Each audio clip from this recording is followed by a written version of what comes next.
And I want to talk to you about something. So I just got off the phone with somebody that I talk to every couple of weeks, and they were talking about how, hey Carl, I need to slow down a little bit because, gee, what if something goes wrong?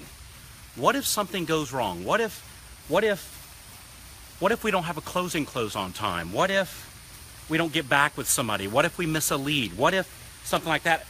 And I said, well, has that actually happened yet?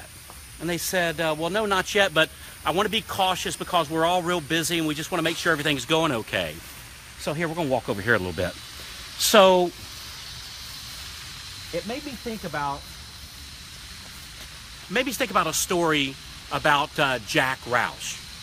So there's a guy named Jack Roush who's in the NASCAR fame. So Jack Roush is an engine builder for NASCAR. And he's like the most famous engine builder for NASCAR. He builds the fastest cars. And I was listening to this guy on an interview one time, and the question was, Jack, how do you build these amazing machines? How do you build these amazing engines for the race cars?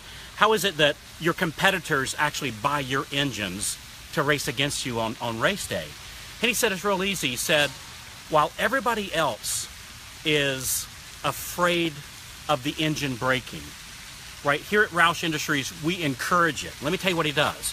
What they do is they build an engine, they put it up on the block, and they start it up.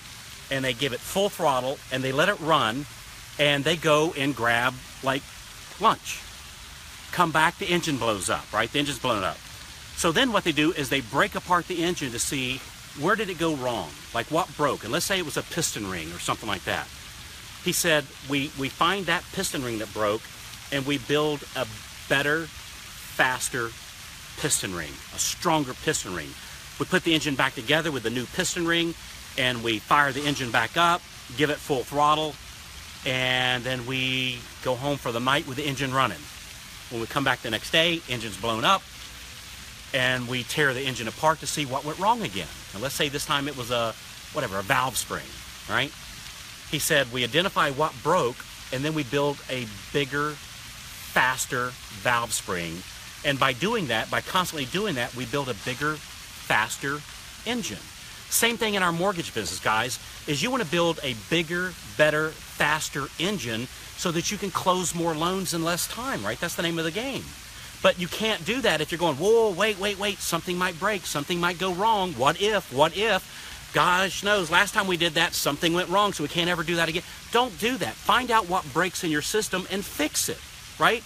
And you don't know what's going to break until you run it through its paces, until you give it full throttle and see what breaks and then fix that thing.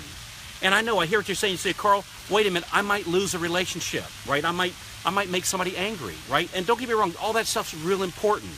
But trying to save that one might be keeping you from the next 10. You follow me? We want to go forward and go to the next 10. So I'm just going to encourage you, take your foot off the brake and put the pedal to the metal, right? Give it everything she's got, and let's say what it'll do.